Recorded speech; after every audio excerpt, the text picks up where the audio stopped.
Top 10 musicians who disliked the Beatles. Which legend said the Fab Four were garbage and which guitar hero called them flippin' lousy? The Beatles are the most universally adored band in the history of music. Almost everybody can appreciate the brilliance of the Fab Four, even if they don't regularly listen to them. A lot of people didn't like the hype associated with them, especially the screaming fans.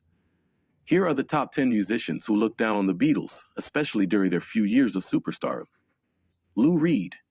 In a 1987 interview with Joe Smith, Reed expressed his abject hatred for the Beatles. "I never liked the Beatles," Lou Reed once said. "I thought they were garbage. If you said, 'Who did you like?' I liked nobody." Understandably, Reed wouldn't be bound by conventional wants, given that the Velvet Underground was unlike any other rock band of its day. Ray Davies. While it's easy to look at the Beatles as musical gods, their peers didn't always view them with the same reverence. 60s bands like The Who, the Rolling Stones, and the Kinks had absorbed many of the same influences and created their own unique sounds. Although each new Beatles release was met with excitement, the Kinks' Ray Davies was happy to buck the trend when asked to review Revolver. In a track-by-track review for Disc and Music Echo, Ray didn't pull any punches. Taxman was a bit limited, and Your Bird Can Sing deemed too predictable, and Eleanor Rigby sounds like they're out to please music teachers in primary schools. Yellow Submarine takes the biggest pasting, with Davies bluntly stating, "This is a load of rubbish." Frank Sinatra. He hated rock and roll and modern pop in general. Sinatra, known for his smooth crooning and classic big band sound, represented the traditional era of music. On the other hand, the Beatles ushered in a new wave with their innovative sound and cultural impact. He simply hated the drug culture, the long hair, the wild clothes, and every aspect of the generational difference represented by the Beatles. Elvis Presley. The Beatles idolized Elvis when they were growing up. The band met Elvis in 1965, and he was friendly, though he hadn't initially wanted to meet them. 5 years later, though, Elvis was singing a different tune. In a 1970 meeting with Richard Nixon, Elvis said that the Beatles were profoundly, dangerously un-American. Notably, the band had already announced their breakup at this point. The Beatles had been a real force for anti-American spirit, he told the president. They came to this country, made their money, and then returned to England where they promoted an anti-American theme. In 1971, Elvis met with Edgar Hoover at the FBI offices and told him that the Beatles laid the groundwork for many of the problems we are having with young people by their filthy, unkempt appearances and suggestive music. Quincy Jones. Since the 1950s, Quincy Jones has been active in the recording industry as a trumpet player, producer, arranger, and songwriter.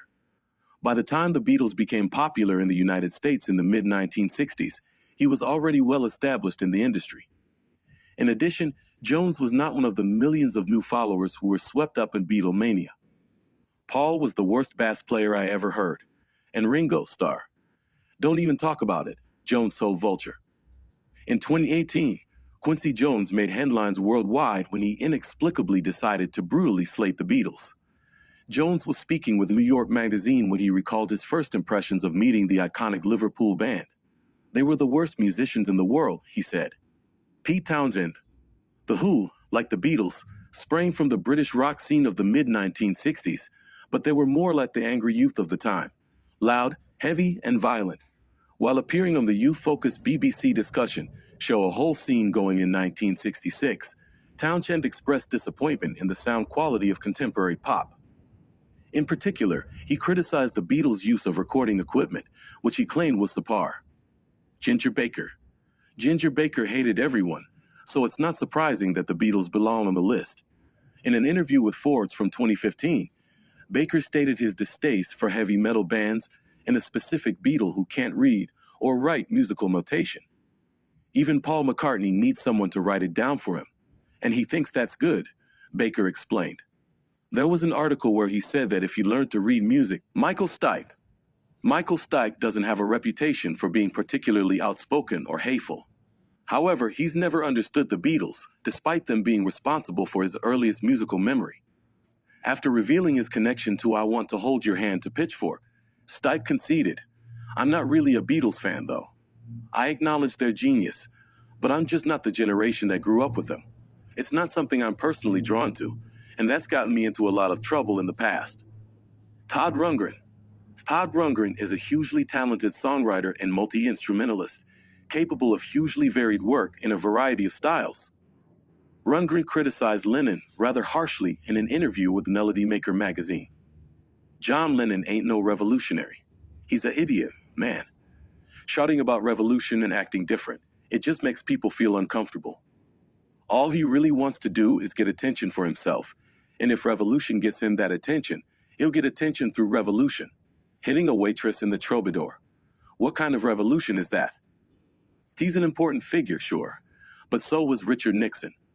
Nixon was just like another generation's John Lennon. Someone who represented all sorts of ideals, but was out for himself underneath it all. Trent Reznor. Perhaps it was this constant deification of 60s and 70s rock gods that made 9 Inch Nails' Trent Reznor vent his spleen about John, Paul, George, and Ringo in a 1994 interview with Plasm magazine. I hate to think in a retro mindset. You know, the Beatles were the best thing. I hated people who were always going on about the Beatles. They're dead. They're ugly now. Get them out of my sight. It seems, however, that Reznor later changed his tune. When asked by Rolling Stone who he considers to be a genius, Trent replied, "It's so obvious, but the Beatles. When I was growing up, the people who liked the Beatles, I didn't like, so I didn't pay attention to them. Around the Downward Spiral, I really started digging White Album era Beatles, and it expanded outward from there. They were so far ahead of the game. It's